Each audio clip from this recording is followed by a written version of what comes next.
కానీ గ్రంథాన్ని వచ్చేటువంటి గ్రంథానికి వచ్చే సమాధానానికి బైబిల్ వచ్చే సమాధానానికి తేడా వ్యత్యాసం చాలా ఉంది. చాలా తేడా వ్యత్యాసాలు ఉన్నాయి. కాబట్టి మనం స్పష్టంగా గ్రంథాన్ని గమనించి గ్రంథాన్ని అడిగితే భూలోక నివాసుల యొక్క స్థితి, వారి పరిస్థితి ఎలా ఉందని మనం గ్రంథాన్ని అడిగితే గ్రంథం వచ్చే స్టేట్మెంట్ ఎలా ఉందో ఒకసారి ఆదికాండం 6వ అధ్యాయంలో 6వ అధ్యాయము 11-12 వచనాలను బట్టి మనం ఆలోచించినట్లయితే గ్రంథము ఈ రీతిన మనకు వివరిస్తున్నది. ఆదికాండము 6వ అధ్యాయము 11-12 వచనాలను మనం ఒకసారి పుస్తకంలో నుంచి గమనించినట్లయితే భూలోకము దేవుని సన్నిధిని చెడిపోయినను అంటున్నాడు. భూలోకము దేవుని సన్నిధిని చెడిపోయినను, భూలోకము బలాత్కారంతో నిండియుడను. దేవుడు భూలోకమును చూసినప్పుడు అది చెడిపోయినను, భూమి మీద సమస్త శరీరులు తమ మార్గములను సెలిపు వేసుకుని మాటలు సరిగా.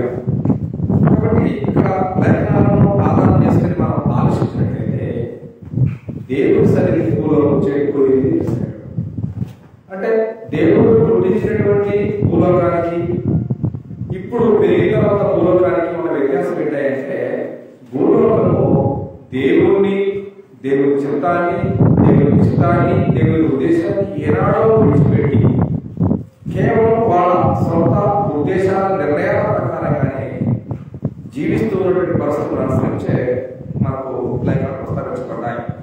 కాబట్టి భూలోకము దేవుని సన్నిధి చెడిపోయాడు. దేవుడు భూలోకాన్ని చూసినప్పుడు అది ఏమైంది చెడిపోయాడంటే చెడిపోయింది అంటాడు. చెడిపోవడం అంటే అర్థం ఏంటి? చెడిపోవడం అంటే అర్థం ఏంటి? చెడిపోయింది అర్థం ఏంటంటే దేవుని మహిమకు ఉపయోగపడే మానవుడయ్యాడు. భూమి మీద బ్రతుకుతున్నాడు కానీ దేవుని మహిమ కానీ దేవుని ఘనతకు కానీ ఉపయోగపడే మానవుడుగా భూమి మీద బ్రతుకుతున్నాడు అనే విషయాన్ని తెలుస్తుంది. కాబట్టి భూలోకము బలాత్కారంతో నిండిందని, ఆయన సన్నిధి చెడిపోయిందని ప్రతి వారు కూడా తమ మార్గాన్ని అంటే దేవుడు వాళ్ళ కొరకు నిర్ణయించినటువంటి దేవుని మార్గాన్ని, దేవుడు వారి జీవితాలలో చేసినటువంటి దేవుని తలపులను విడిచిపెట్టి మరచిపోయి వాళ్ళ ఇష్టానుసారంగా మార్గాన్ని మార్చివేసుకుంటూ చెరిపేసుకున్నారనే విషయాన్ని మనకు బోధిస్తుంది. అంటే అర్థమేంటి? చెరిపేయడం ఆడవాళ్ళ చేయడం అంటే దేవుని చిత్తాన్ని, దేవుని ఉద్దేశాన్ని ఆడవాళ్ళ చేసినా ఇక మనము ప్రశ్నించేటువంటి పరిస్థితులు కాబట్టి వాళ్ళ జీవితాలను దేవుని మార్గాల వ్యతిరేకంగా చెరిపేసుకుంటూ భూమి మీద బ్రతుకుతున్న పరిస్థితులను ఆలోచన చేశాము. అయితే నిజంగా దేవుడు భూలోకాన్ని ఆయన ప్రేమించాడు కనుక ఈ భూలోకం ప్రతి మానవుని పట్ల జన్మ కనుక ఆయన ఉద్దేశం ఉన్నది కనుక దేవుడు లోకాన్ని ప్రేమిస్తానే వచ్చాడు కనుక నిజంగా ద్వేషించాడు. నిజంగా దేవుడు భూలోకాన్ని చెడిపోయినటువంటి లోకాన్ని ద్వేషించుకుంటే ఏమయ్యేదంటే మొత్తం సమాధానం లేదు. కానీ దేవుడు ప్రేమిస్తానే వచ్చాడు, కరుణిస్తానే వచ్చాడు, వాళ్ళకి మాటలు చెబుతానే వచ్చాడు, మాటలు చెప్తూనే వచ్చాడు. కానీ ఆ మాటలు వినటువంటి పరిస్థితుల్లో ప్రజలు చేయలేదు, ఏమీ లేదు. కాబట్టి అలాంటి పరిస్థితుల్లో ప్రతి మానవుడిని మార్చాలని, దేవునికి భయకరంగా మానవుడి జీవితం ఉపయోగపడాలనేది దేవుని యొక్క ఆలోచన, అభిలాష, ఆకాంక్ష ప్రతి మానవుడి జీవితం పట్ల. కాబట్టి అలా ప్రేమించినటువంటి దేవాది దేవుడు ఏం చేశాడంటే ఈ భూలోకం చెడిపోయిన ప్రతి మానవుని రమ్మని పిలుస్తున్నాడు. దేని పిలుస్తారు రమ్మని? పిలవడానికి అనేకమైన కారణాలు ఉండవచ్చు. కాబట్టి పిలుపు అనేది అన్ని రకాలుగా ఉండొచ్చు. ఆ పిలుపు అన్ని రకాలుగా మనం స్వీకరించాలి. కాబట్టి నిజంగా ఈ లోకంలో మానవ పిలుపులు ఉంది, దేవుని పిలుపులకు వ్యత్యాసం. మనిషి పిలుపులకు చాలా గౌరవిస్తాము. ఏమంటే చాలా దూరం చూపించారండి ఖచ్చితంగా. అదే మరి దేవుడు ఏమో దగ్గర పిలిచాడా? దేవుడి దగ్గర కావాలా, మానవ దగ్గర కావాలంటే దేవుడే దూరంగా ఉన్నాడు. దేవుడు పాపంలో ఉన్నాడు, భూమి మీద ఉన్నాడు. భూమి మీద ఉన్న ఎవరో చెప్పి చూపిస్తారని వాళ్ళకి ప్రేయర్ చేస్తున్నాం. ఆదివారం ఆరాధనకి నమస్కారం. కాబట్టి ప్రియదేవుడి పిల్లల గ్రంథ పిల్లలు వాళ్ళందరూ గమనించినట్టు ఒకసారి కీర్తనల గ్రంథము 50వ అధ్యాయం ప్రారంభించిన భాగాన్ని గ్రంథం నుంచి ఆలోచించినట్లయితే 50వ అధ్యాయము ప్రారంభ భాగాన్ని మనం పరిశుద్ధ గ్రంథం నుంచి గమనించినట్లయితే, ఇక ఆలోచించినట్లయితే, సరిచూసినట్లయితే దేవాది దేవుడైన యెహోవా ఆజ్ఞ ఇస్తున్నాడు. తూర్పు దిక్కు మొదలుకొని పడమట దిక్కు వరకు భూనివాసులను రమ్మని ఆయన పిలుచుతున్నాడు. ఎవరు ఆజ్ఞాపించేది? దేవాది దేవుడైనటువంటి యెహోవా ఆజ్ఞిస్తున్నాడు. ఎవరు రమ్మని? తూర్పు దిక్కు మొదలుకొని పడమట దిక్కు వరకు ఉన్న భూనివాసులందరినీ కూడా రమ్మని పిలుస్తున్నాడు. ఆయన ఆజ్ఞ, ఆయన పిలుపు, ఆయన ఉద్దేశం, ఆయన సంకల్పం, ఆయన చిత్తం అంతా కూడా లేఖనాల్లో మన మేలు వరకు, మన శ్రేయస్సు వరకు లేఖనంలో రాయబడింది. కానీ మన లేఖనాల్లో ఉన్న దేవుడి మాట, దేవుడి ఆజ్ఞ, దేవుడి ఉపదేశం, దేవుడి ఇవేవి కూడా నేను ఈ భూలోకంలో జీవించే ప్రజలకు అవసరం లేదు. అయితే నిజంగా దేవాదేవుడు అన్ని ఇస్తున్నాడు. కనబడికి వరకు కూడా భూనివాసులు రమ్మని ఆయన పిలుస్తున్నప్పుడు మరి వస్త్రాలు రమ్మని ఆయన పిలుస్తున్నాడు. కానీ వచ్చేటువంటి ఆలోచన చాలా మంది దగ్గర లేదు. వచ్చిన వారు ఆయన మాటను అంగీకరించబడుతుంది. చాలా మంది వస్తున్నారు అంటే వచ్చినట్టుగానే ఉన్నారు, కానీ ఆయన మాట ప్రకారంగా జీవించిన పరిస్థితి. చాలా మంది రాకున్నారు, రానివాళ్ళ ఎంతో ఉపయోగం వచ్చి ఆయన మాట ప్రకారంగా జీవించని వారి వల్ల ఉపయోగం ఆజ్ఞ ఇస్తున్నాడు. ఆ ఆజ్ఞ ప్రకారంగా దేవుడి విరుద్ధంలోని ఆయన మాట ప్రకారంగా, ఆయన ఉద్దేశం ప్రకారంగా, ఆయన చిత్త ప్రకారంగా నడిచే వారమై ఉండాలన్నది దేవుడి యొక్క ఆలోచన, ఆకాంక్ష, అభిలాష ఈ భూలోక ప్రజల జీవితాల దేవుడి ఉద్దేశం. కానీ దేవుడి ఉద్దేశాలు మనకి అవన్నీ అవసరం లేదు. దేవుడి పిల్లలు కాబట్టి భూలోక నివాసంలో మనం అందరికీ కూడా పిలుస్తున్నాడు. దేనికి పిలుస్తున్నాడు? మనం కూడా ఎవరైనా దేనికైనా పిలిస్తే వాళ్ళు ఆ సంగతి తెలుసుకునేదాకా భయపడతారు. దేనికోసం పిలిచారు ఆ పిలిపిన ఉద్దేశం ఏంటన్నది వాస్తవానికి తెలుసుకునేందుకు భయపడతారు. కానీ నిజంగా దేవుడు భూలోకంలో ఉన్న ప్రజలను చెడిపోయిన ప్రజల జీవితాలను బాగు చేయడానికి, వారి జీవితాలను ఉద్ధరించడానికి, వారి జీవితాలను పునరుద్ధరించడానికి దేవుడు పిలుస్తున్నాడన్న భావాన్ని ఎరగని వారు ఎంతమంది, లోబడిన వారు ఎంతమంది, అంగీకరించిన వారు ఎంతమంది ఉండాలంటే 1 కోట్ల మంది ప్రజల జీవితాలు లోపం వల్ల అయోమయంలో ఉన్నాయి. దానికి గమనించాలి. ఈ భూలోకం మానవాడిని దేవుడు పిలుస్తున్నది దేనికి పిలుస్తున్నాడు? ఎందుక వినోదానిగా, ఈవెంట్గా దేనికి పిలుస్తున్నాడు? నిధులకి, వినోదానికి, ఈవెంట్లకి అయితే కుటుంబ సంఘటనగా. కానీ పిలిచే దేవుడిని పక్కన పెడతాం. ప్రజల కోసం కుటుంబాన్ని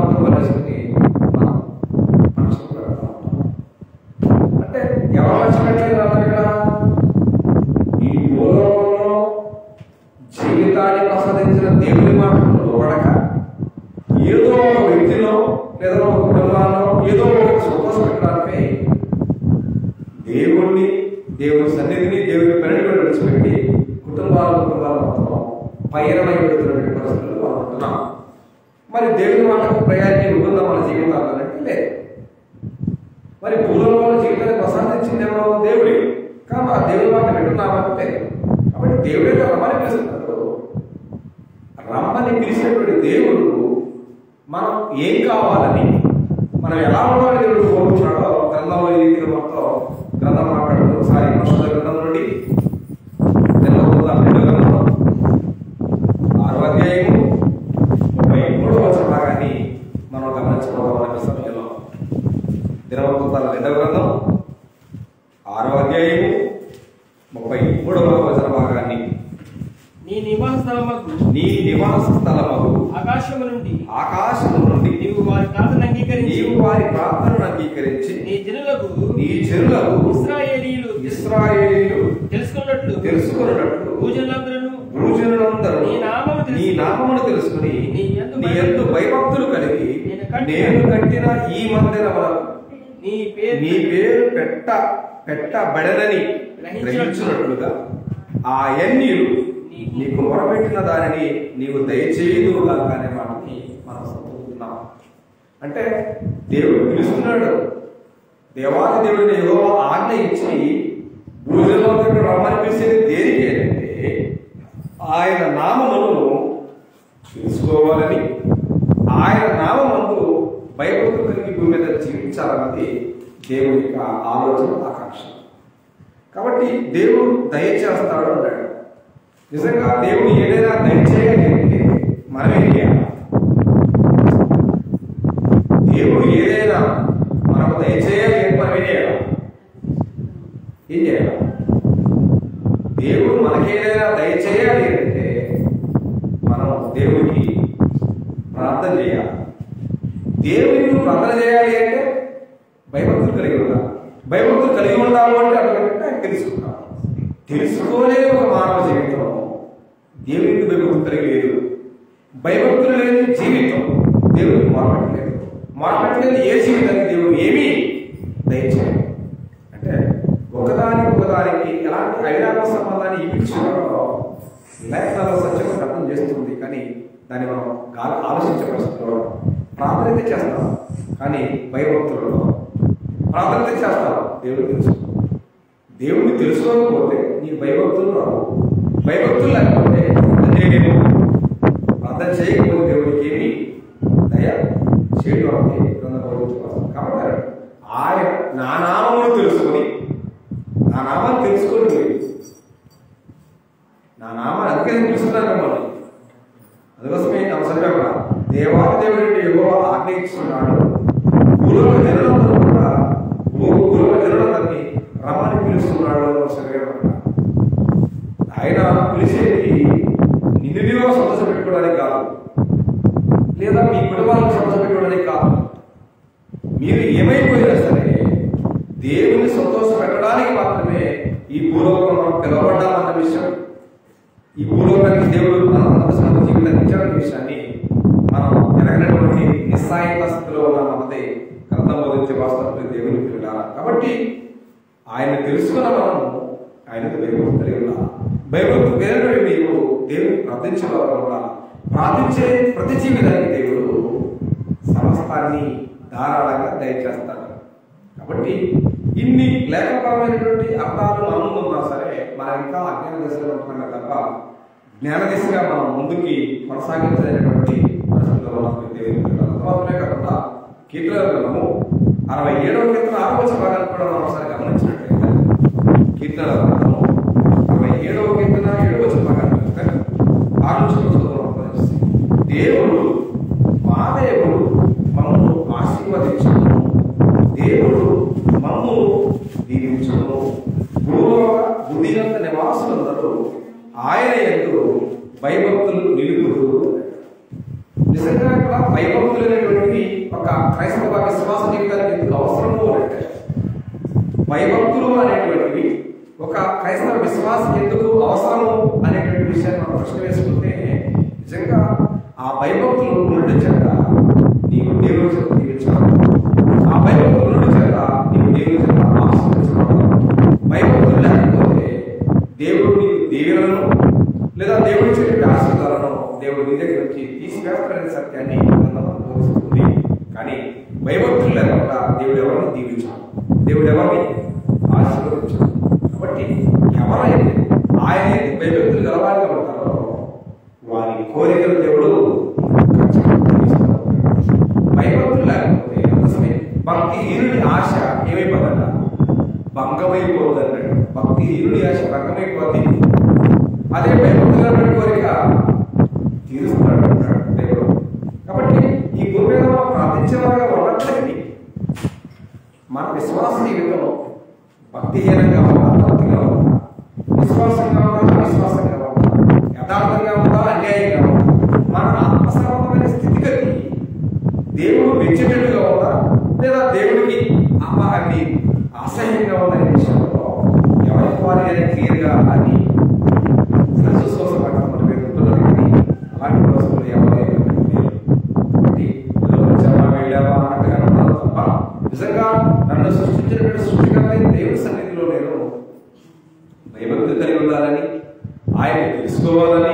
ఆ ప్రకారంగా దేవుడి కొనియాడతా ఉంటూ దేవుడి ద్వారా దీవించబడడం ఆలోచన. కాబట్టి నిజంగా భయభక్తులు లేకపోతే మనం ఆయన సన్నిధిలో ఉండగలం. నిజంగా వాస్తవిక దాన్ని గమనిస్తే ప్రపంచంతో అడుగుతుంది. దీనికి వాతావరణంలో ఉన్న నీటిని బట్టి, నీటి తీవ్రతను బట్టి వచ్చినటువంటి చలిని బట్టి ప్రపంచం అంతా అడుగుతుంది. అంటే నేచర్, ప్రకృతికి ప్రపంచం అడుగుతుంది కానీ దేవునికి అడుగుతున్నదా? లేదు, వడకదు. కాబట్టి ఇది ఒకసారి దినవృత్తాంతాల మొదటి గ్రంథం 16వ అధ్యాయము 30వ వచన భాగాన్ని మీరు ఒకసారి గ్రంథం నుంచి గమనించగలిగితే, దినవృత్తాంతాల మొదటి గ్రంథం 16వ అధ్యాయము 30వ వచన భాగాన్ని చదవబోతున్నాం. ఆయన ఎదుట సాగిలపరుడి భూజనులారా, ఆయన సన్నిధిని ఎదుర్కొడి, అప్పుడు భూలోకము కదలకుండును, అప్పుడు అది స్థిరముగా ఉండును. అంటే ఏం జరిగింది? మనం అప్పుడప్పుడు మనం అనుకున్న పరిస్థితి తల్లకిందులు అర్థమేంటి?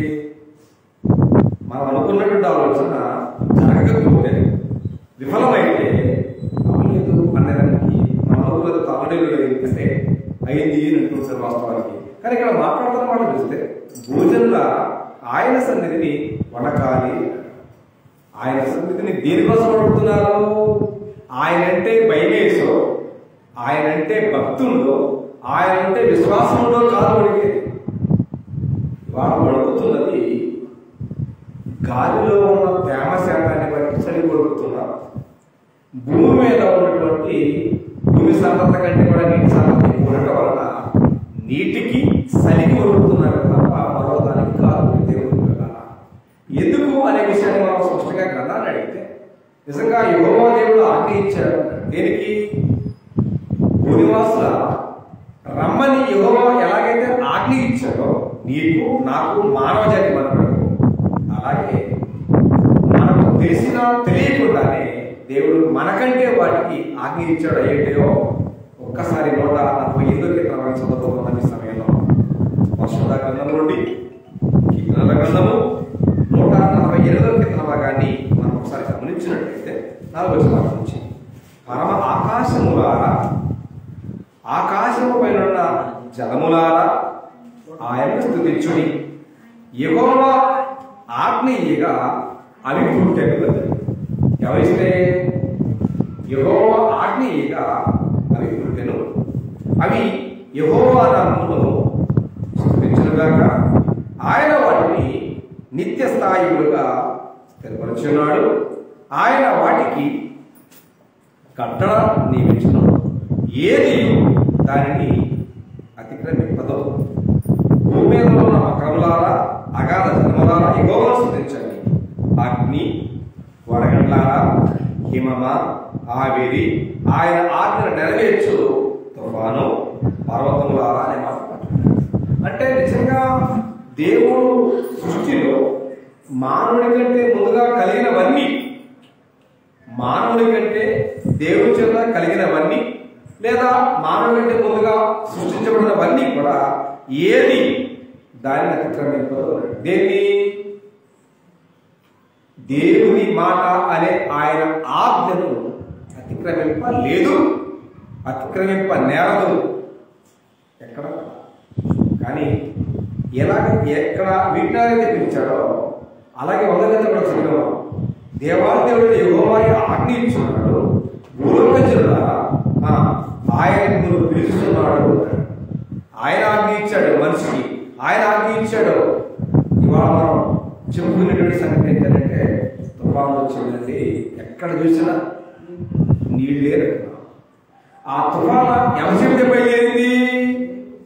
నేను చెబితే కాదు, బంగాళాఖాతం చెబితే కాదు. ఎవరైతే బయలుదేరింది? దేవుడు చెబితేనే బయలుదేరింది. ఎందుకు బయలుదేరింది? సహజంగా మనకందరూ పిల్లలు ఉన్నారు, మనకందరూ పిల్లలు పెంచుతారు వాస్తవానికి. ఏదైనా వాళ్ళు బయటకు వెళ్ళి పొరపాటు లేదా ఏదైనా తప్పుడు పని చేసినప్పుడు వారిని మనం బాబు రా అంటాం, వాడు రాడు. రెండోసారి ఏంటంటే అబ్బాయి నేను వస్తున్నాను, కరదేశం వస్తున్నాను అంటాను, రాడు. వస్తున్నానని చెప్పావు, కరదేశం వస్తున్నాడు, రెండు మాటలే, ఇవన్నీ మాటలే. కానీ నిజమైన యాక్షన్ వస్తే ఎట్లా ఉంది? నిజంగానే అన్నట్టుగానే కర్ర తీసుకుని నువ్వు బయట పెడితే వాడు తుడుగులో వస్తాడు, యాక్షన్ ఉంటుంది. ఈ పూర్వకంలో ఉన్న ప్రజలకు యెహోవా ఆజ్ఞ ఇచ్చి రండి అంటే వచ్చేటట్టున్నారా? రాదు. కాబట్టి దేవుడి చేతిలో మనలాగా కర్రో కత్తో కర్మో లేదు.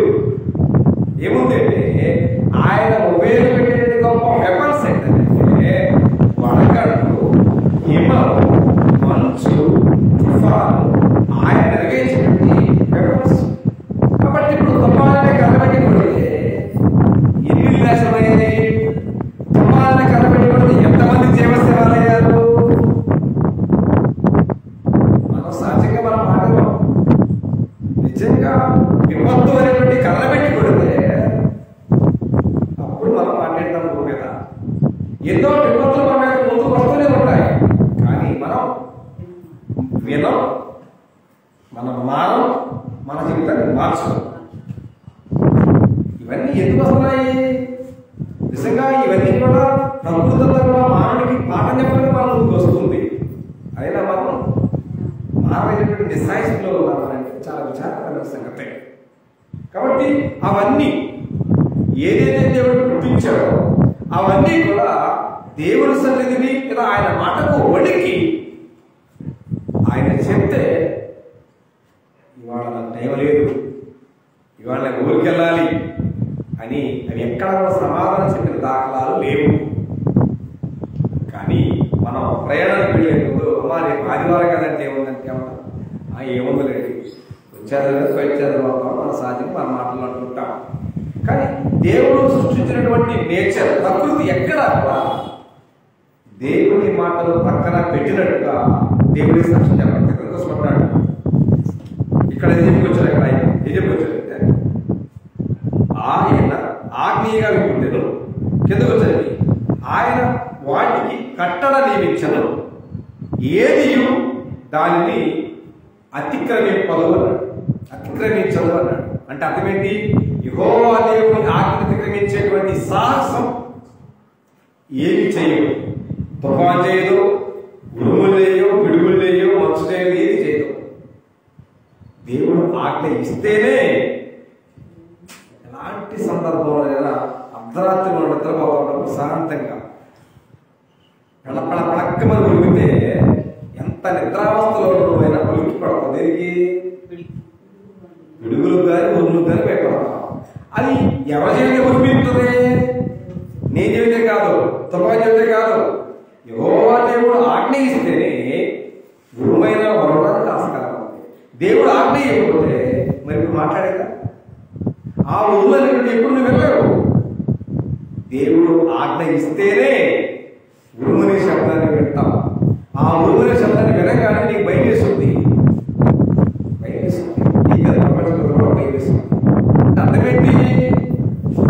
నేను మాట ఇస్తేనే ఉరుములు వింది, నేను మాటిస్తేనే పిడుగుబడింది, నేను మాటిస్తేనే తుఫాను వచ్చి నీరుగా మారిన సందర్భాలు ఎంతమందికి జ్ఞానోదయం అవుతున్నాయి వాళ్ళంటే ఏదో తుఫానంట దానికి ఆ పేరు ఈ పేరు పెట్టారని చెప్పి కాలాన్ని సర్దుబాటు చేయడం జరుగుతుంది తప్ప విపత్తు అనేది నా జీవితంలో మార్చుకోవడానికి హెచ్చరించడానికి వచ్చినటువంటి శక్తికారణ అనే విషయాన్ని మనం మర్చిపోవద్దు. అది చాలా విచారకరమైన సంగతి. దిద్దుబాటు కూడా మనిషికి కాబట్టి ఈ భూమి మీద చూపించే ప్రతి అన్ని కూడా ఖచ్చితంగా దేవుడి మాట వింటారు. అంతేందుకండి ఎర్లీ మార్నింగ్ మీరు లెగగానే మీరు ఏమింటారు? 4:30 5 గంటలకి మీరు లెగండి ప్రశాంతంగా తీసుకుని. అప్పుడు ఏమేమి ఉంటుంది మీకు? ఎందుకనండి పని లేక, నిద్ర పట్టక, ఎందుకలా వరుస్తున్నాయి? వాటికి అరవాల్సిన పరిస్థితి ఏముంది అని అంటే వాటి బాధ్యత. ఎందుకు ఎందుకంటే అవి పోషించబడడానికి మనకులాగా ఎకరాల పొలాలు లేవు, దాచుకోవడానికి గోడౌన్స్ లేవు, బ్యాంక్ బ్యాలెన్స్ లేదు, రియల్ ఎస్టేట్ లేదు, వాటికి స్విస్ బ్యాంకులో బ్యాంక్ అకౌంట్లు లేవు. వాటి ఎవరు పోషించాలి? వాటిని దేవుడే. ఈ భూలోకంలో ఒక మానవుడే తప్ప లోకం వైపు చూసేది దేవుడు సృష్టించింది ఏది ఎవరైనా చూడదు. 145 కీర్తన కనిపిస్తే సర్వజీవుల కన్నులు ఎవరైపు? నీవైపే. సర్వజీవుల కన్నులు నీవైపే చూస్తున్నవి. ఎందుకంటే తగిన కాలమందు నీవు గుప్పిలు విప్పి వాటికి ఆహారం ఇచ్చదవు అనేటువంటి భావం, అలాంటి నిరీక్షణ, అలాంటి విశ్వాసాలు ఉన్నాయి.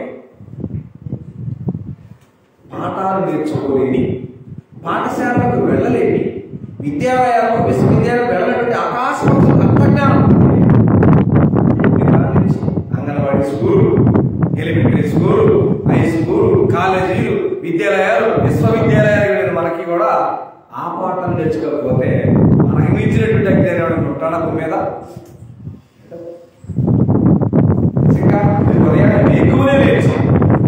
ఉదయాన్నే వేకువనే లేచి వాటి స్వరాలతో దేవుడు స్థుతిస్తూ ఉన్నప్పుడు దేవుడు ఎంతగా ఆనందిస్తూ ఉంటాడో దాన్ని మాటల్లో వర్ణింపశక్యం కలిగిన సంగతి. అది మనకు అర్థం కావట్లేదు. ఇవేంటి పొద్దున్నే డిస్టర్బ్ చేస్తాయి అంటాడు. నిజంగా అవి పొద్దునరుస్తాయి, తిరిగి మళ్ళీ వాటి స్వరాలను వెళ్ళలేవు, ఇంకెప్పుడు వెళ్ళలేవు. ఎందుకని? దేవుడిని స్థుతించి, దేవుడిని కీర్తించి వాటి మునులుగా వెళతాయి. ఎవరైనా పడి దేవుడే. ఆహారం తినడానికి ఏమన్నా దాచిపెట్టుకున్నాయా? ఎక్కడ పొలం ఉందా? అప్పు తీసుకోవడానికి బ్యాంక్ ఉందా? లేదా బ్యాంక్ నుంచి అప్పు తీసుకుని ఏటీఎం కార్డు ఉందా? సర్వ జీవుల కన్నులు ఆయన వైపు చూస్తాయి. ఎందుకంటే ఆయన్ని పోషించదగినటువంటి సమర్థుడైన నా దేవుడు అన్న కృతజ్ఞత అవ్వబట్టుకుంది. కానీ అన్ని ఇచ్చిన మనమేమో ఇంకేదేదో మానేసుకున్నాడు లోకం మీద చూస్తామంట. ఇల్లు లేని, గుడు లేని, గుడ్డ లేని, బంగారం లేని, పొలం లేని, ఎస్టేట్ లేనటువంటి పక్షులు దేవుడు చూస్తున్నాయి. ఎవరు జ్ఞానవంతులు అంటారు? ఎవరు భక్తులు అంటారు? ఎవరండి భక్తులు? మనం కాదు. మనకంటే ఎన్నికైన భక్తి నోరు లేనటువంటి జీవరాశులు ఉన్నాయి. వాక్యాన్ని గమనించగలిగితే ఏదో పెద్ద మన భక్తులు అని మనం ఏదో ప్రణాళిక కలుగుతూ ఉంటాం. కానీ మన భక్తి మనం వాటి ముందు దేనికి పరికరం? మన జీవితాన్ని మనం నేర్చుకోవాల్సిన అవసరం మనం ఎదుగుతుంది. కానీ మనం నేర్చుకోవాలి దేవుడు పిల్లలారా. కాబట్టి భూలోకం ఆయన సన్నిధిని వడకాలని దేవుడు కోరుతున్నాడు. కానీ లేఖనాల్లో దేవుడు ఎందుకు పిలుస్తున్నాడు అంటే ఈ భూమి మీద ప్రతి మానవుడి జీవితం చెడిపోయింది అంటాడు. అన్నాడు లేదా?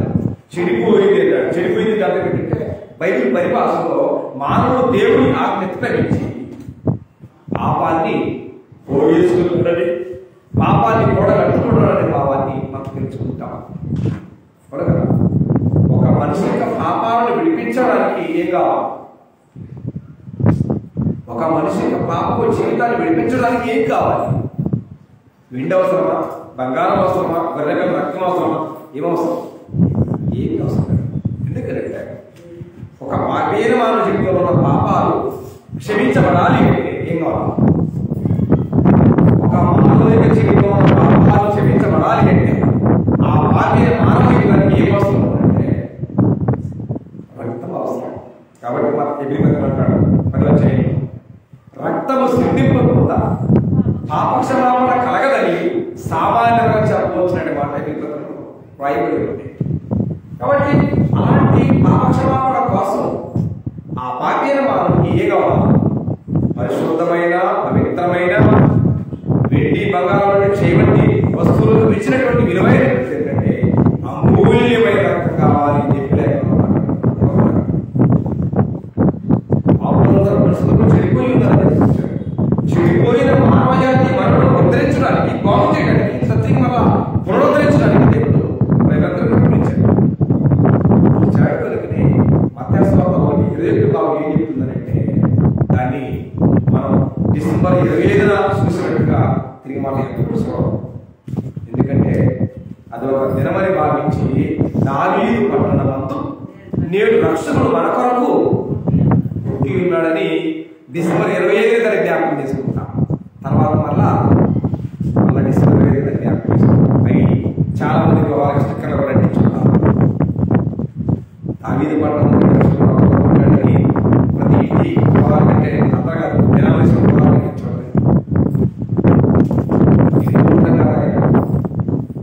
జగత్తుకు పునాలు వేయబడక ముప్పి దేవుని మనసులో పుట్టాడు.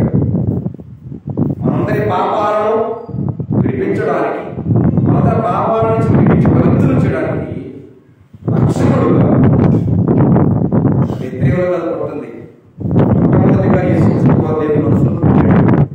అది కాన్సెప్ట్. కానీ మన కాన్సెప్ట్ అంటే డిసెంబర్ 25 లేకపోయినా సరే ₹1,00,00,000 వెచ్చించి ఏం చేస్తాం? క్రిస్మస్లు గ్రాండ్ క్రిస్మస్లు ఏదో క్రిస్మస్లు పెట్టి ₹1,00,000 ఏమైనా ఉపయోగందా? కాబట్టి దేవుడు నీ జీవితాన్ని వెలిగించడానికి వస్తే నువ్వు కేక్ పెట్టి క్యాండిల్ వెలిగితే ఎలిగిద్దా జీవితం? లేదా స్టార్ వెలిగితే ఎలిగిద్దా నీ జీవితం? నిజంగా దేవుడు చెప్పినటువంటి జీవితం ఆత్మసమానమైన జీవితాన్ని వెలిగించుకోవాలని చెప్పి దేవుడు లేఖనాన్ని తీసుకోవాలంటే నీవు దేవుడు నీకు ఇచ్చిన జీవితాన్ని శేఖరమై తీసుకొని రోడ్ల మీదనో స్టేజ్ మీదనో స్టార్ వెలిగిస్తే అయిందా? ఉందా? వెలిగిద్దా? నువ్వు స్విచ్ చేసినంత మాత్రాన ఈ వ్యక్తిని స్టార్ వెలగవచ్చు, కానీ స్విచ్ చేసినంత మాత్రం నీ జీవితం వెలుగుద్దా అంటే వెలగాలి అంటే, వెలిగించబడాలి అంటే వాక్యమై ఉన్న యేసుక్రీస్తు ఉద్దమించాలన్న భావం కానీ ఇవాళ బైబుల్లో వేరేటువంటి క్యారెక్టర్లను బయట తీసుకొచ్చి వాటికి క్యారెక్టర్లు ఇచ్చేసి కదా క్రిస్మస్ అన్నమే పదమే బైబిల్ లేకపోతే దానికి సెమీ క్రిస్మస్ తీసుకొచ్చారు, క్రిస్మస్ ట్రీ తీసుకొచ్చారు, క్రిస్మస్ నామం తీసుకొచ్చారు. ఇవన్నీ కూడా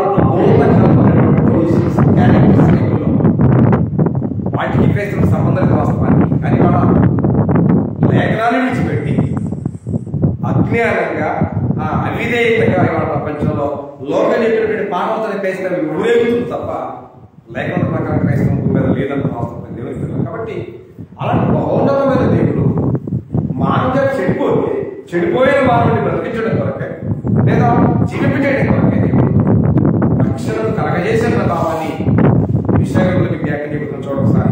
విషయగ్రంథము 45వ అధ్యాయం 22వ భాగాన్ని గమనించగలిగితే, విషయగ్రంథము 45వ అధ్యాయం 22వ భాగానికి గ్రంథం నుంచి గమనించగలిగితే లేఖనాలు విధిగా మాట్లాడుతున్నటువంటి దేవుడి పిల్లలారా, విషయగ్రంథము 45వ అధ్యాయము 22వ భాగం నుంచి మనం గమనించబోతున్నాం. చూడండి ఒకసారి. 45:22 క్షమించండి, 45:22 ఓకేనా? 45:22 బుధిగంత నివాస పైనుంచి పూర్వకాలం మొదలుకొని ఆ కార్యమును తెలియజేసిన వాడెవడు, చాలా కాలం క్రిందట దాన్ని ప్రకటించిన వాడెవడు, యెహోవానగు నేనే కదా, నేను తప్ప వేరొక దేవుడు లేడు, నేనే నీతిపరులకు దేవుడును, రక్షించువాడను నేను తప్ప మరి ఏ దేవుడును లేడు అనే భావాన్ని గ్రంథం స్పష్టంగా క్రైస్తవులకి ప్రస్తావన తీసుకొచ్చింది. యెహోవాయే దేవుడిని తెలుసుకోవడం మొత్తం మనం, కానీ అసలు నిజమైనటువంటి దేవుడిని పక్కన పెట్టేసి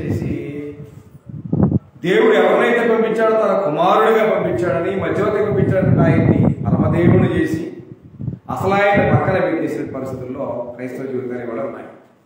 కాబట్టి ఆయన మాట్లాడుతున్నాడు, నేను తప్ప వేరొక దేవుడు లేడు అని చెప్పి వచ్చాడు లేఖన సార్. కాబట్టి నేను బుధిగంత నివాసులారా నా వైపు చూసి రక్షణను పొందుడి, దేవుడును నేనే మరి ఏ దేవుడును లేడు. కాబట్టి చెడిపోయినటువంటి మానవుని దేవుడు చూశాడు, చూసిన మానవ జీవితాన్ని బాగు చేయడానికి దేవుడు తన కుమారుడైన క్రీస్తుని లోకానికి రక్షకుడుగా మనకి పరిచయం చేశారు కనుకనే మత్తయి సువార్త 1:21 దేవుడు ఏమంటే కన్యక ఇదిగో కన్యక గర్భవతి అయి కుమారుని కనును ఆయనకు యేసు అని పేరు పెట్టబడును. ఆయన తన ప్రజలను వారి పాపం నుండి ఆయనే రక్షించినది విడిపించినది. చెడిపోయిన ప్రతి మానవ జీవితాన్ని బాగు చేయాలని, చీకటిలో ఉన్న జీవితాన్ని వెలిగించాలని దేవుడు తన కుమారుడైన క్రీస్తుని ఈ లోకానికి వెలుగుగా, రక్షకుడుగా, మధ్యవర్తిగా లోకానికి పంపించినటువంటి దేవుడిది అయితే ఆ పంపించడాన్ని మనం పక్కన పెట్టేసేసాం. ఈయన్నే హైలైట్ తీసేసుకొని భూమి మీద క్రైస్తవులు అంటూ ఊరేగుతున్నటువంటి కాబట్టి అలాగ కాదు, లేకపోతే సారగా.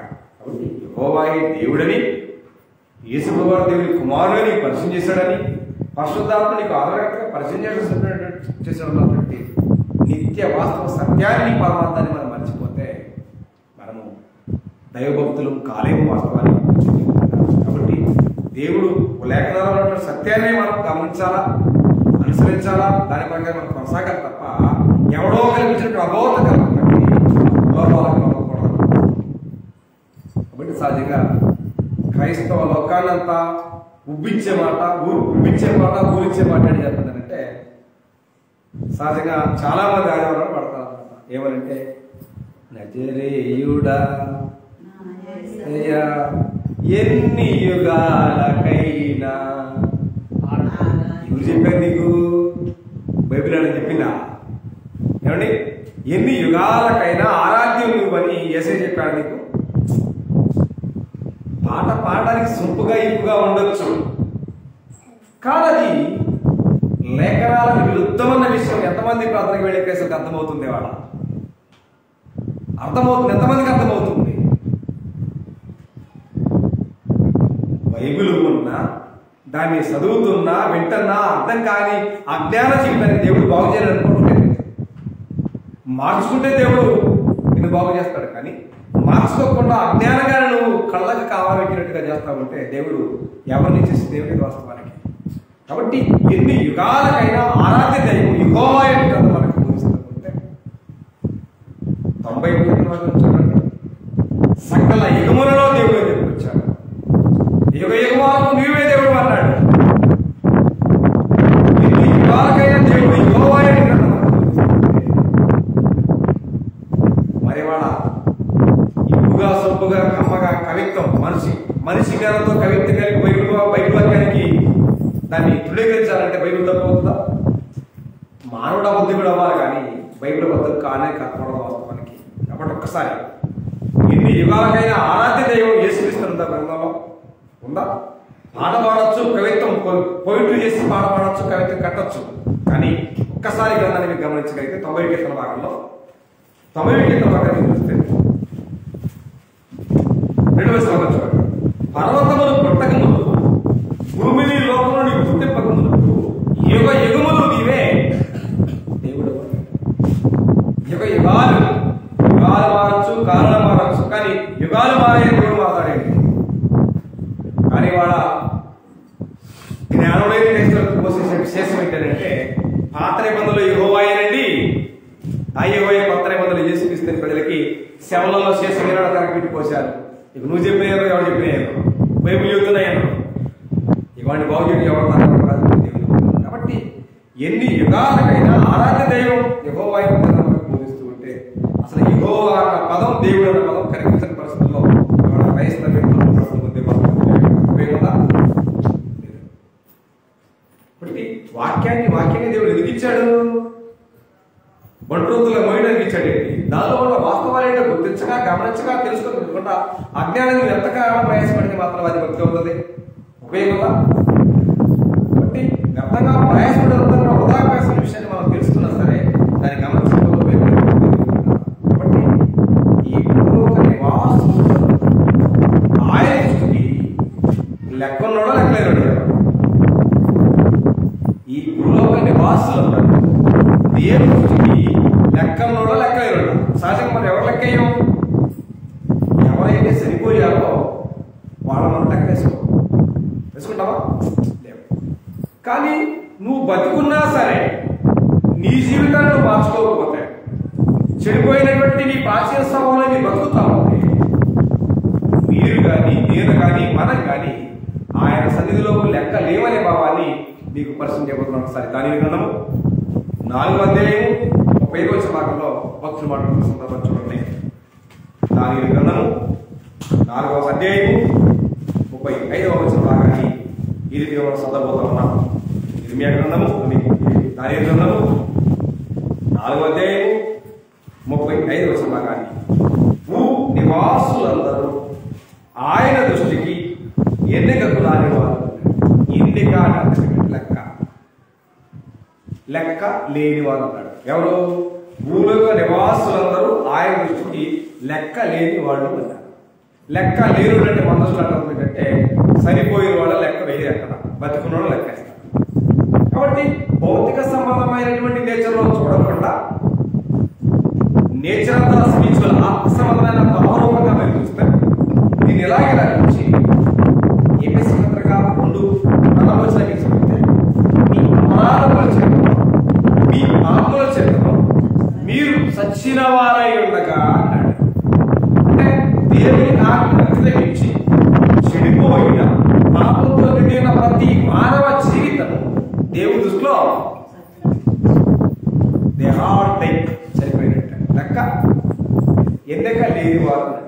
మరి ఎప్పుడు ఎన్నికలకు వస్తారు అని అంటే అక్కడ చెప్పొచ్చాడు, మీ అపరాధముల చేతను మీ పాపం మీరు సచ్చిన వారైనగా ఆయన మిమ్మల్ని క్రీస్తుతో కూడా బ్రతికించని అన్నాడు. నిజంగా మనందరి పాపాల కోసం మనం మరణించాలి, మనందరి పాపాల కోసం మనం సమాధి చేయబడాలి, మనందరి పాపాల కోసం మనం పునరుద్ధానులమై తిరిగి బాప్తిసం అనేటువంటి యాగం ద్వారా మనం రక్షణలోకి వస్తామనే భావానికి అంతా మనం పూర్తి దీన్ని బట్టి ఈ భూమి మీద భూలోక నివాసంగా ఉన్న వారు ఎవరైతే నేను మేము లేదా మనము పాపం అనే సంగతి మర్చిపోయి గమనించి గ్రహించక బాప్తిసానికి దూరంగా ఉన్నారు, వాళ్ళందరూ కూడా దేవుని దృష్టికి ఎన్నికకు రాని వాళ్ళు లెక్కలేని. దాని అర్థం పచ్చిగా చెప్పాలంటే, ఒకడు 100 మంది పిల్లలను కని దీర్ఘాయుష్మంతుడైనను తగిన రీతిని సమాధి చేయబడకపోతే వాని గతి పడిపోయిన పిండ గతి కంటే కూడా పూర్వదగంది అని చెప్పుకొచ్చాడు. అంటే అర్థం ఏంటంటే తగిన రీతిని సమాధి ఏంటంటే స్పిరిచువల్ గా ఆత్మ సంబంధంగా ఆ బాప్తిస్మం అనే కాన్సెప్టే. కానీ ఇవాళ దానికోసం ఎవరు ఆలోచన చేస్తారు? తెల్లారిందాలి ఎప్పటికీ లేదు, జనాలు ఇళ్లలో పళ్ళకి వెళ్ళక అతలాకతం అవుతున్నారు. ఎందుకంటే పళ్ళకి వెళ్ళకపోతే జనాలు నిద్ర పట్టదు. అంటే డబ్బు సంపాదించకపోతే జనాలకు నిద్ర పట్టదు. డబ్బు చూడాలి సాయంత్రానికి చూడాలి. కానీ ఇవాళ అలాంటి వ్యామోహంతో ప్రజలు ఉన్నారు. కానీ నా శాశ్వత జీవితానికి నేను రక్షణ సంపాదించాలని, నా ఆత్మ నేను సురక్షితంగా కాపాడుకోవాలంటే తాపత్రయం ఎంతమందిలో ఉంది? పనికి వెళ్ళాలా, డబ్బుకి వెళ్ళాలా, కూడబెట్టాలా, మూట కట్టాలా, ఏమంటే ఆస్తులు సంపాదించాలా, తాపత్రమే తప్ప నాకంటూ దేవుడు ఒక జీవితం తెచ్చాడు. ఆ జీవితాన్ని నేను స్థిరమైన పునాది వేసుకోవాలి, పరోక్షమై ఉండాలి అనే స్వార్థం ఎవరు ఉన్నాయి? ఆ స్వార్థం లేదు. ఇంకా ఆ స్వార్థం ఎప్పుడు వచ్చిందంటే ఆత్మ సంబంధమైన దైవ జ్ఞానం కలిగి ఉన్నాడికే వచ్చింది. ఆ ఆత్మ సంబంధ దైవ జ్ఞానం లేని వాడికి ఉండదు. దానికి ఎగ్జాంపులే యెహోషువ అన్నాడు. యెహోషువ 4:4 మీ పితరుల అద్దరిని ఎవరిని సేవించదనో సేవించండి, నేను నా ఇంటి వారు యెహోవానే సేవించదమన్న తీర్మానాన్ని కలిగి ఉన్న వ్యక్తి ఆత్మ సంబంధంగా దైవ జ్ఞానం కలిగిన వ్యక్తి. లేకపోతే ఏమంటాడంటే లోకం వెళ్ళిపోతాం, లోకంతో పాటు లోకంతో పాటు నువ్వు కాదు, నువ్వు సపరేట్, నువ్వు ప్రత్యేకింపడిన వాడు. జ్ఞానం ఎప్పుడు వచ్చిందంటే వాక్యం యొక్క జ్ఞానం సారాంశం అర్థమైతేనే లోకం దానికి సంబంధం లేదు. ఆ జ్ఞానం అర్థం కాకపోతే లోకం చేయట్లేదా, ఇది చేయరు. లోకం అంతా ఏడుంది, సాతాను గొడవలు నిద్రపోతుంది హాయిగా. నువ్వు దేవుని గుడిలో ఉన్నావు అంటారు. అర్థం ఏంటంటే నువ్వు ప్రత్యేకింపబడిన వాడవు. లోకం వాడేట్టుగా వాడకూడదు. ప్రత్యేకింపబడిన వాడవు. లోకం జీవించినట్టుగా, లోకం చెప్పినట్టుగా దైవ చిత్తాన్ని విడిచిపెట్టిన వాడుగా జీవించినట్టు క్రైస్తవులు కాలేదు. ఒకవేళ నువ్వు మాత్రం అయ్యేది కాదు నీ దేవుడికి. కాబట్టి భూలోకం ఆయన సన్నిధికి ఎన్నికకు రాని వారిని విషయాన్ని జ్ఞాపకం చేస్తూ ఆయన అంటే పరలోకంలో దేవుడు పరలోక సేనలను భూనివాసులందరిను తన చిత్తము చొప్పును జరిగించేవాడు. ఆయన చేయబట్టుకొని వాట్ ఈస్ దిస్ అని అడిగేటువంటి అధికారం ఈ భూమి మీద రాజులు కానీ, రారాజులు కానీ, న్యాయాధిపతులు కానీ, సామాన్యుడు కానీ, సామంతుడు కానీ ఎవరికి ఎందుకంటే అలాంటి అథారిటీ లేదన్న విషయాన్ని నిజమైన గమనిస్తాడు. కాబట్టి దేవుని చిత్తానికి లోబడుతాడు. నిజంగా అలాంటి దైవ జ్ఞానం లేని వ్యక్తి దేవుని మీద తిరుగుబాటు చేస్తాడు. ఏంటి తుఫాను, ఏంటి ఎండ అని. నీ ఆలోచన కాదు. దేవుడు ఆజ్ఞయిస్తే ఎండ వచ్చింది, దేవుడు ఆజ్ఞిస్తే తుఫాను వచ్చింది, దేవుడు ఆజ్ఞిస్తే ఉండుతుంది. దేవుని ఆజ్ఞ లేకుండా భూమి మీదకి ఏది నీకు కనబడదు. కానీ ఆ ఆజ్ఞని మీరు జీవించే నీకు ఏమి అర్థం కాని పరిస్థితుల్లో కాబట్టి వాటి విలువ, వాటి ప్రాధాన్యత, వాటి విశిష్టత కావట్లేదు. వాటి వెనక కనబడుతున్నట్టు వాడు ఉండలేడు. వాటి కాలేజీ లేవు, విశ్వవిద్యాలయం లేవు, వాటి ఇంగ్లీష్ మీడియం, తెలుగు మీడియం లేవు. సృష్టి ప్రారంభంలో దేవుడు ఏటికైతే వాటి ఆజ్ఞ ఇచ్చాడో ఆ ఆజ్ఞ ప్రకారంగా నేటికి మన స్థిరపడి స్థిరత్వం లేదు. కాబట్టి భూలోకము కదులుతుంది అన్నాడు. ఎందుకోసం ఆ భూలోకం కదిలితేనే ఇక్కడ మనకు స్పర్శ వచ్చింది. కదలకుండా ఉంటే అందుకోసం యెహోవా యందు భయభక్తులు కలిగి ఉంటే భూమిని కదిలింపను అంటున్నాడు. యెహోవా యందు భయభక్తులు కలిగి ఉంటే ఆ భూమి స్థిరంగా ఉంటుంది అంటున్నాడు. యెహోవా యందు భయభక్తులు లేకపోతే అది కలిగిద్దని, అది కదిలిద్దని, అది కదిలితే నీకు కనబడింది 70 పిచ్చన భావాన్ని గుర్తించడం కొరకు దేవుడు ఈ ప్రకృతిని కనబెట్టి జ్ఞానోదయం అయ్యేదాకా పడతామంటాడు. నువ్వు నేర్చుకోకపోతే, తెలుసుకోకపోతే మా బాగోడానికి అవవాదం పిల్లలు. కాబట్టి ఇక్కడ అంటున్నాడు. కాబట్టి ఆయన సన్నిధికి ఎవరు కూడా దానికి చేయడానికి లేదు. ఈ భూలోకం ప్రతి మానవ జీవితంలో ఆయన ఏం చేయాలో అది ఆయనకు తెలుసు. ఈ భూలోకంలో మానవుడు జన్మించాడంటే మానవుని జన్మ కంటే ముందు ఆ మానవ యొక్క జీవితానికి చిత్తమేంటి దేవుడికి తెలుసు. కానీ అది ఎరగని మనం చాలా సందర్భంలో దేవుడిని అన్యాయంగా, అక్రమంగా నిందిస్తూ ఉంటాం, అపరంగా వేస్తూ ఉంటాం, దేవుడిని అపహాస్యం చేస్తూ ఉంటాం సమాజం ముందు. అది గుడ్డితనం తప్ప మరొకటి కాదు దేవుడికి తెలియదు. కాబట్టి ఈ భూమి మీద జీవించే మనందరి జీవితాలు ఎందుకు రావాలి అంటే కుమారుడు అనిపిస్తుంది, రక్షకుడిగా జీవించాలి, నమ్మి బాప్తిసం పొందాలని పొందితే తప్ప నీవు దేవుని లెక్కలో ఉండే పరిస్థితి కాదు. కాకపోతే బాప్తిసం పొందకపోతే నువ్వు బ్రతికి ఉన్నా అదే ప్రకటన జీవించుతున్నావన్న పేరు మాత్రం ఉన్నది. మృతుడవే చెప్పుకొచ్చాడు అంతే. నువ్వు ఎంతకాలం బతికినా ఉపయోగమేమీ లేదు. నువ్వు మృతుడివే. అగ్నిగుండం ఎదురు చూస్తా ఉంది మన కోసం. పాపులుగా జీవించబోతున్న మనందరి జీవితాల కొరకు అగ్ని దేవుడు భోగి చేస్తున్నాడు. భక్తిహీనుల కొరకు అనే భావాన్ని క్రమం స్పష్టంగా బోధిస్తుంది దేవుని పిల్లరా. కాబట్టి ఈ భూమి మీద జీవించే నీవు కానీ, నేను కానీ, మన ఎవరైనా ఉండొచ్చు, దేవుని చిత్త మీద భూమి మీద జీవించాలని దేవుడు కోరుతా ఉన్నాడు. కాబట్టి రక్షణ అనేటువంటి కాన్సెప్ట్ భూలోకంలో జీవించే ప్రతి మానవుడికి ఏం కావాలి? రక్షణ కావాలని కోరుతున్నాడు.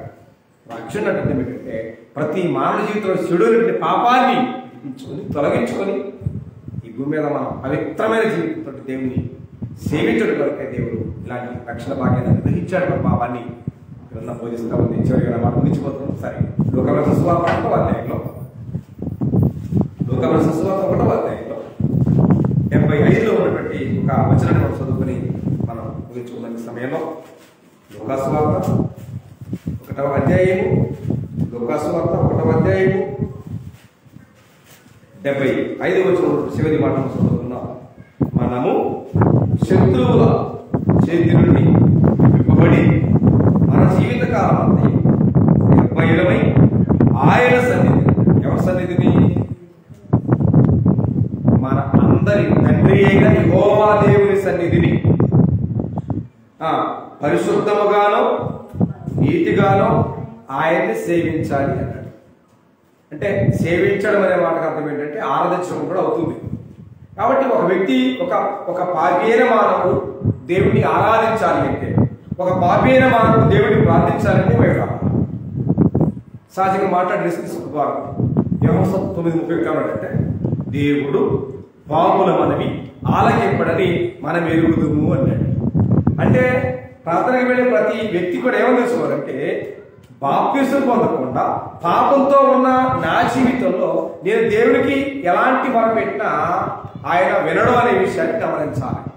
కాబట్టి దేవుడు పాపుల మనవి ఆలకించడం. ఎందుకంటే అతని జీవితంలో ఉన్న పాపాలు అతనికి దేవునికి మధ్యలో అడ్డుగోడగా నిలిచాయి. కాబట్టి ఆయన వారి ప్రార్థన అంగీకరించడం అనేది ఎంత వాస్తవమో ఒక పాపీన మానవుడు కూడా దేవుణ్ణి ఆరాధించలేడు. ఆరాధించాలి అంటే ఏమి ఉండాలంటే ఎపిస్పతి ప్రకారంగా మనం ఆయన సన్నిధిలో పరిశుద్ధులమును నిర్దోషులమై ఉండాలని జగత్తుకు పునాదులు వేయబడక మునిపే చెడిపోయిన పాపం ప్రతి మానవ జీవితానికి రక్షణ అనే సంకల్పాన్ని పరిచయం చేశాడో దానికి దేవుడు ఉత్తరవాది కాదు. రక్షణ ప్రసాదించాడు, రక్షణ మనందరికీ ఇచ్చేసాడు. కానీ దానిని సద్వినియోగం చేసుకోకపోతే, దాన్ని దుర్వినియోగం చేస్తే దానికి దేవుడు ఉత్తరవాది కాదు బోధించేవాడు. కాబట్టి మనం నిర్భయమై మన జీవితకాలం కూడా ఏమైంది మన జీవితకాలం నిర్భయమై ఉండి ఆయన సన్నిధిని పరిశుద్ధంగానో నీతిగానో ఆయనను సేవించడానికే ఈ రక్షణ మనకు అనుగ్రహించాడు. కాబట్టి భూలోకం చెడిపోయినటువంటి మానవజాతి మరణం మోహం చెప్పేసి దేవుడు యేసుక్రీస్తు వనమూలికను వాడి పాప రోగాలను తీసుకొస్తాడు. కాబట్టి ఆయన పొందిన గాయముల చేత ఏమగలరు, ఆయన పొందిన గాయముల చేత మీరు స్వస్థత పొందితరి అన్నాడు. ఆ స్వస్థత అనేది భౌతిక సంబంధమైన జీవితాల్లో ఉండేటువంటి పొందేటువంటి స్వస్థత కాదని. కాబట్టి పాప రోగము అనేటువంటి స్వస్థత పొందడానికి దేవుడు తన కుమారుని యొక్క గాయాల నుంచి కాకపోయిన రక్తము చేత ప్రతి పాప మన మానవ జీవితాన్ని మరణాన్ని కడిగివేసి పరిశుద్ధులుగాను నీతిమంతులుగాను పరిశుద్ధులుగాను నిర్దోషులుగాను మనందరూ కూడా తీర్చి కుమారులుగా కుమార్తెలుగా స్వీకరించి ఆయన సన్నిధిలో ఆరాధించడానికి ఒక అవకాశం మనకు కల్పించాడు భూలోకంలో చెడిపోయిన మానవ జీవితానికి. కాబట్టి ఇంకా ఈ జ్ఞానం ఈ దైవ జ్ఞానం అర్థం కాని జీవితంలో ఎంతోమంది ఉండొచ్చు. కానీ అర్థం చేసుకోకపోతే దానికి దేవుడు ఉత్తరవాది కాదు. కాబట్టి దేవుణ్ణి దేవుని చిత్తాన్ని అర్థం చేసుకొని వాక్య ప్రకారం మన జీవితాలు సరి చేసుకుంటూ దేవుని మహిమాత్మైన వాళ్ళ ఎదగాలని వర్ధిల్లాలని మన అందరి జీవితాలకు ఆశీర్వాదాన్ని దీవెనలు మనకు సంపాదించిన వారంగా మనము పరిశుద్ధంగాను పవిత్రంగాను భయభక్తులు కలిగి చెడుని విడిచిపెట్టి దేవుని మహిమాత్మైన కుటుంబాలకు మనం అందరం భూమి మీద ఎదగాలని వర్ధిల్లాలని కోరుకొని అందరి ప్రేమతో హెచ్చరిస్తూ ఇత్తడికి ఒక అవకాశాన్ని కల్పించినటువంటి దేవుడికి హృదయపూర్వకంగా కృతజ్ఞతలు సమర్పిస్తూ ఎంతో ఓపికతో విన్న దేవుని వాక్యాన్ని విన్న అందరికీ కూడా నా హృదయపూర్వకం కలిగేస్తూ నా మాట